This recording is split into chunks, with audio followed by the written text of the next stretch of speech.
പ്രകോപിപ്പിക്കാനും ഇന്ത്യയെ വിരട്ടാനുമുള്ള ബംഗ്ലാദേശിന്റെ ശ്രമങ്ങൾക്ക് ഇതോടെ അവസാനമാകുമോ?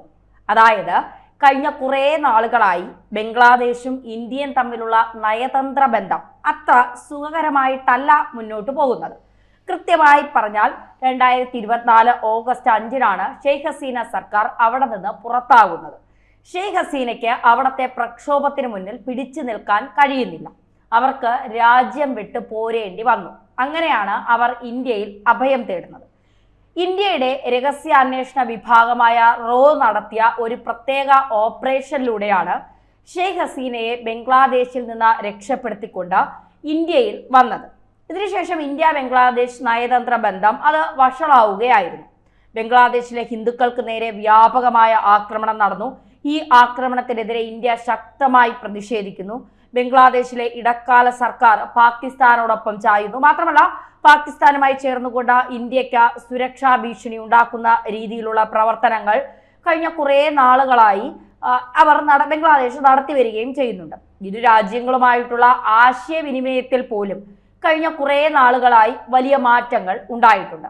ആ ഭാഷയിൽ പോലും വലിയ മാറ്റങ്ങൾ ഉണ്ടായിട്ടുണ്ട്. കഴിഞ്ഞ ഏതാനും ആഴ്ചകൾക്ക് മുൻപാണ് മുഹമ്മദ് യൂനസ് എന്ന ഇടക്കാല സർക്കാരിന്റെ തലവൻ ചൈനയിൽ പോയി ഇന്ത്യയുടെ വടക്ക് കിഴക്കൻ സംസ്ഥാനങ്ങളെ അടക്കം പിടിച്ചെടുക്കും എന്ന രീതിയിൽ ഒരു പ്രസ്താവന നടത്തിയത്. മാത്രമല്ല, പാകിസ്ഥാനിൽ നിന്നും ബംഗ്ലാദേശ് സന്ദർശിച്ച ഒരു മുതിർന്ന സൈനിക ഉദ്യോഗസ്ഥന് ഇന്ത്യയുടെ വടക്ക് കിഴക്കൻ സംസ്ഥാനങ്ങൾ അടക്കം ബംഗ്ലാദേശിന്റെ ഭാഗമാക്കി വരച്ചു ചേർത്ത ഒരു ഭൂപടം കൈമാറിയതുമെല്ലാം ഇന്ത്യയോടുള്ള അങ്ങേയറ്റത്തെ പ്രകോപനമായിരുന്നു.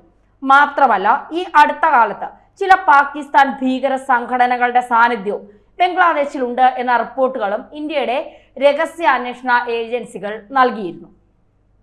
ഇതിനെ തുടർന്നാണ് കഴിഞ്ഞ ദിവസം ഷെയ്ഖ് ഹസീനയെ വധശിക്ഷയ്ക്ക് വിധിച്ചുകൊണ്ടുള്ള ഒരു കോടതി ഉത്തരവും വരുന്നത്. അതുകൊണ്ട് തന്നെ വധശിക്ഷ നടപ്പാക്കാനായി ഇന്ത്യക്ക് മേൽ ഈ ഷെയ്ഖ് ഹസീനയെ വിട്ടുകൊടുക്കണം എന്ന ആവശ്യം ശക്തമാക്കിയിരിക്കുകയാണ് ബംഗ്ലാദേശ്. മാത്രമല്ല, എവിടെ ആയാലും അവിടെ പോയി വധശിക്ഷ നടപ്പാക്കും എന്ന ഭരണകൂടവും അവിടുത്തെ തീവ്രവാദ സംഘടനകളുമെല്ലാം പ്രഖ്യാപിക്കുകയും ചെയ്തിരിക്കുന്നു. ഇതെല്ലാം ഇന്ത്യക്കെതിരായിട്ടുള്ള വലിയ പ്രകോപനമാണ്. കുറ്റവാളികളെ കൈമാറാനുള്ള കരാർ രണ്ട് രാജ്യങ്ങൾക്കിടയിലും ഉണ്ടെങ്കിലും രാഷ്ട്രീയമായി കെട്ടിച്ചമയ്ക്കപ്പെടുന്ന കേസുകൾ അതിൽ ബാധകമാകുന്നില്ല എന്നാണ് ഇന്ത്യയുടെ നിലപാട്. ഷെയ്ഖ് ഹസീനയെ കൈമാറാൻ ഉദ്ദേശിക്കുന്നില്ല എന്ന് ബംഗ്ലാദേശിനെ ഔദ്യോഗികമായി ഇന്ത്യ അറിയിക്കുകയും ചെയ്തിരിക്കുകയാണ്. ഈ സാഹചര്യത്തിലാണ് വളരെ പ്രധാനപ്പെട്ട ഒരു ഡെവലപ്മെന്റ് ഈ വിഷയത്തിൽ നടന്നിരിക്കുന്നത്. അതായത്, ബംഗ്ലാദേശിന്റെ ദേശീയ സുരക്ഷാ ഉപദേഷ്ടാവായിട്ടുള്ള ഖലിയൂർ റഹ്മാൻ കഴിഞ്ഞ ദിവസം, അതായത് നവംബർ 18-ാം തീയതി അതിരാവിലെ 6:30 ഡൽഹിയിലെ ഇന്ദിരാഗാന്ധി വിമാനത്താവളത്തിൽ വിമാനം ഇറങ്ങുന്നു. അതിനുശേഷം അദ്ദേഹം അജിത് ഡോവലും ഉൾപ്പെടെയുള്ള ആളുകളുമായി ഇന്ത്യയുടെ സുരക്ഷാ ഉദ്യോഗസ്ഥരുമായിട്ട് വളരെ രഹസ്യമായ ചർച്ചകൾ ഇന്ത്യയിൽ നടത്തുന്നു. ഈ ചർച്ചകൾ എന്താണ് എന്ന ഒരു വലിയ സംശയം അല്ലെങ്കിൽ ഒരു വലിയ ചോദ്യം ഇപ്പോൾ ഉയരുകയാണ്. അതായത്, തീർച്ചയായും ബംഗ്ലാദേശിന്റെ national security adviser Khalil Rahman ഇന്ത്യയെ സന്ദർശിക്കാൻ ഉദ്ദേശിച്ചിരുന്നതാണ്. പക്ഷെ അദ്ദേഹം സന്ദർശിക്കാൻ ഇരുന്നത് അല്ലെങ്കിൽ അദ്ദേഹം ഇന്ത്യയിൽ എത്താൻ തീരുമാനിച്ചത് എന്നാണ് നവംബർ 19-നാണ്. നവംബർ 20-ാം തീയതി ഡൽഹിയിലെ ഹൈദരാബാദ് ഹൗസിൽ വെച്ചിട്ടാണ് കൊളംബോ സെക്യൂരിറ്റി കോൺക്ലേവിന്റെ 7ാമത് യോഗം നടക്കുന്നുണ്ട്. ഈ കോൺക്ലേവ് എന്ന് പറഞ്ഞാൽ ഇന്ത്യ, ശ്രീലങ്ക, മാലിദ്വീപ്, മൗറീഷ്യസ്, ബംഗ്ലാദേശ് എന്നീ രാജ്യങ്ങളുടെ ദേശീയ സുരക്ഷാ ഉപദേഷ്ടാക്കൾ NSAമാർ വർഷം തോറും പങ്കെടുക്കുന്ന അല്ലെങ്കിൽ വർഷം തോറും സമ്മേളിക്കുന്ന ഒരു കോൺക്ലേവാണിത്. ഈ കോൺക്ലേവ് 7ാമത് കോൺക്ലേവ് ദില്ലിയിൽ വെച്ചാണ് നടക്കുന്നത്. ഇതിൽ പങ്കെടുക്കാനായിട്ടാണ് 19-ാം തീയതി ഏതാണ്ട് വൈകുന്നേരത്തോടു കൂടി ബംഗ്ലാദേശിന്റെ NSA ഇന്ത്യയിൽ വരാനായി ഇരുന്നത്. പക്ഷെ അദ്ദേഹത്തിന്റെ യാത്ര ഒരു ദിവസം മുന്നോട്ടാക്കിയിരിക്കുന്നു. അതായത് 18-ാം തീയതി രാവിലെ അദ്ദേഹം അർജന്റായിട്ട് ദില്ലി വിമാനത്താവളത്തിൽ വിമാനം ഇറങ്ങുകയും ഇന്ത്യ ദേശീയ സുരക്ഷാ ഉപദേഷ്ടാവായിട്ടുള്ള അജിത് ഡോവൽ അടക്കമുള്ള പ്രധാനപ്പെട്ട ഉദ്യോഗസ്ഥരുമായി ചർച്ച നടത്തുകയും ചെയ്തു എന്നുള്ളതാണ് ഇപ്പോൾ പുറത്തു വരുന്ന വിവരം. ഈ ചർച്ചകൾ ഇന്ത്യ ബംഗ്ലാദേശ് ബന്ധത്തിന്റെ ഒരു പ്രധാന വഴിത്തിരിവാണ് എന്ന് ഈ രംഗത്തെ പല വിദഗ്ധരും പറയുന്നുണ്ട്. അതായത്, ഇന്ത്യയും ബംഗ്ലാദേശും തമ്മിലുള്ള സംഘർഷം അല്ലെങ്കിൽ ആശയവിനിമയം നയതന്ത്ര ബന്ധത്തിലെ ചില ഉരസലുകൾ അത് മുന്നോട്ട് പോകുന്ന സമയത്താണ് ഇത്തരത്തിലൊരു അർജന്റ് കൂടിക്കാഴ്ച, വളരെ അടിയന്തരമായ ഒരു കൂടിക്കാഴ്ച രണ്ട് രാജ്യങ്ങളുടെയും NSAമാർ തമ്മിൽ ഉണ്ടാക്കുന്നത്. ഇത് ബംഗ്ലാദേശിന് കൃത്യമായ താക്കീത് നൽകാനാണ് എന്നാണ് ചില വിദേശകാര്യ വിദഗ്ധർ വിലയിരുത്തുന്നത്. അതായത് ഇന്ത്യക്കെതിരെ പലതരത്തിലുള്ള പ്രകോപനപരമായ പ്രവർത്തനങ്ങളും പ്രസ്താവനകളുമെല്ലാം ബംഗ്ലാദേശ് നടത്തുന്നുണ്ട്.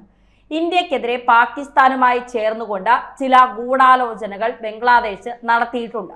അതെല്ലാം ഇന്ത്യ വളരെ കൃത്യമായും സംയമനത്തോടു കൂടിയിട്ടാണ് നേരിട്ടത്. പക്ഷേ ലഷ്കർ-ഇ തൊയ്ബയുടെയും ഏതാനും ചില മുതിർന്ന ഭീകരരെ ഇന്ത്യയോട് ചേർന്ന് കിടക്കുന്ന, ഇന്ത്യൻ അതിർത്തിയോട് ചേർന്ന് കിടക്കുന്ന ബംഗ്ലാദേശ് ഗ്രാമങ്ങളിൽ എത്തിക്കുകയും അവിടെ അവർ ചില മീറ്റിങ്ങുകളും മറ്റും നടത്തുകയും ഇന്ത്യക്കെതിരായിട്ടുള്ള പ്രവർത്തനത്തിന് ഭീകരവാദികളെ റിക്രൂട്ട് ചെയ്യുന്ന തരത്തിൽ ജമ്മു കാശ്മീരിൽ നടക്കുന്ന, അല്ലെങ്കിൽ ജമ്മു കാശ്മീരിലേക്ക് പാകിസ്ഥാൻ നടത്തുന്ന ഭീകര പ്രവർത്തനത്തിന്റെ അതേ മാതൃകയിൽ ഈ ബംഗ്ലാദേശ് കേന്ദ്രീകരിച്ചുകൊണ്ട് ലഷ്കർ-ഇ തൊയ്ബയുടെ ഭീകര സംഘങ്ങൾ ആരംഭിക്കാൻ ശ്രമിച്ചു എന്ന റിപ്പോർട്ടുകൾ ഇന്ത്യൻ രഹസ്യാന്വേഷണ ഏജൻസികൾക്ക് ലഭിച്ചിട്ടുണ്ട്.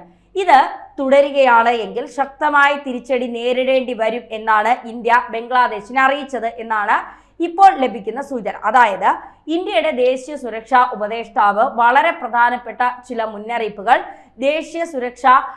ബംഗ്ലാദേശിന്റെ ദേശീയ സുരക്ഷാ ഉപദേഷ്ടാവിന് നേരിട്ട് നൽകി. അതാണ് വളരെ പ്രധാനപ്പെട്ട ഒരു മീറ്റിംഗ് നടത്താനായി അദ്ദേഹം ഇവിടെ വരുന്നത്.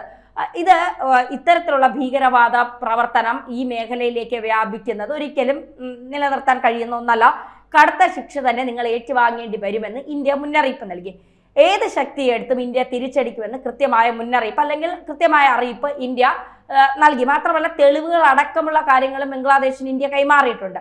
അപ്പോൾ ഇതൊക്കെ വച്ചിട്ട് ഇതിന്റെ ഭാഗമായിട്ടാണ് വളരെ അടിയന്തരമായി ഒരു ദിവസം നേരത്തെ ബംഗ്ലാദേശിന്റെ ദേശീയ സുരക്ഷാ ഉപദേഷ്ടാവ് ഇന്ത്യയിലെത്തിയത്. അദ്ദേഹം സത്യത്തിൽ 20-ാം തീയതി, അതായത് ഇന്നലെയാണ് കോൺക്ലേവിൽ പങ്കെടുക്കാനായി ഏതാണ്ട് ഉച്ചയോടുകൂടിയാണ് ബംഗ്ലാദേശിലേക്ക് മടങ്ങേണ്ടിയിരുന്നത്. പക്ഷെ അതല്ല, ഇന്ത്യയിൽ തന്നെ അദ്ദേഹം അടിയന്തരമായി ഇറങ്ങുന്നതിന് കാരണം വളരെ പ്രധാനപ്പെട്ട ചില വഴിത്തിരിവുകൾ ഇന്ത്യ ബംഗ്ലാദേശ് നയതന്ത്ര ബന്ധത്തിൽ ഉണ്ടായതാണ് എന്നാണ് ഇപ്പോൾ പലരും വിലയിരുത്തുന്നത്. അതായത് ഇപ്പോഴത്തെ യൂനസിന്റെ ഭരണം അത് ബംഗ്ലാദേശിലെ സൈനിക തലത്തിലുള്ളവർക്കും പല ആളുകൾക്കും അത്ര തൃപ്തികരമല്ല. ജമാഅത്തെ ഇസ്ലാമിയെ പ്രോത്സാഹിപ്പിച്ചുകൊണ്ട് ബംഗ്ലാദേശിൽ ഒരു കലാപം, ആഭ്യന്തര കലാപം കനക്കുകയാണ്. ബംഗ്ലാദേശിൽ പട്ടിണി മൂലം ജനങ്ങൾ ബുദ്ധിമുട്ടുന്നു, സാമ്പത്തികമായി ജനങ്ങൾ ബുദ്ധിമുട്ടുന്നു, വ്യാവസായികങ്ങൾ അവസാനിച്ചിരിക്കുന്നു, ജോലിയില്ല. അങ്ങനെ ആദ്യം ഹിന്ദുക്കളെ മുഴുവൻ കൂട്ടക്കൊല ചെയ്തു, പിന്നീട് അത് മറ്റ് പല മതത്തിലേക്ക് മാറി.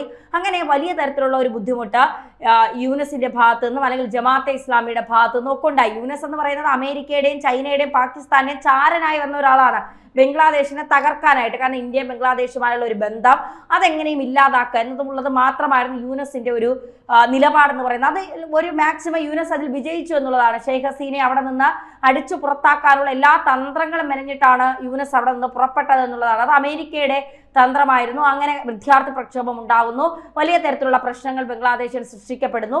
അങ്ങനെ ഷെയ്ഖ് ഹസീനയെ 40 സെക്കൻഡ് സമയം കൊടുക്കുന്നു ഇവിടെ നിന്ന് പോകാൻ. അങ്ങനെ ഇന്ത്യയുടെ ഹെലികോപ്റ്റർ വരുന്നു, ഇന്ത്യയിലേക്ക് ഷെയ്ഖ് ഹസീന. പല രാജ്യങ്ങളോടും അവർ അഭയം ചോദിച്ചു, ആരും അവർക്ക് അഭയം കൊടുക്കാൻ തയ്യാറായില്ല.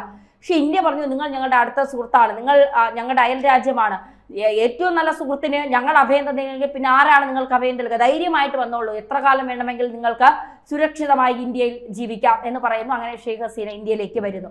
ഇപ്പോൾ ഷെയ്ഖ് ഹസീനയ്ക്ക് വധശിക്ഷ വിധിച്ചപ്പോഴും ഇന്ത്യ പറഞ്ഞത് ആ വെള്ളം വാങ്ങി വെച്ചേക്ക്, ഞങ്ങൾ ഒരിക്കലും നിങ്ങളെ സഹായിക്കില്ല എന്നാണ് പറഞ്ഞത്. അപ്പോൾ തീർച്ചയായിട്ടും ഇനി ബംഗ്ലാദേശിന്റെ ദേശീയ സുരക്ഷാ ഉപദേഷ്ടാവ് ഇന്ത്യയിലേക്ക് വന്നു, ഇന്ത്യയുടെ ദേശീയ ഉപദേഷ്ടാവ് ഡോവലുമായി കണ്ടു എന്ന് പറയുമ്പോൾ അത് യൂനസിനുള്ള വലിയ അടിയായിട്ട് തന്നെ കാണണം.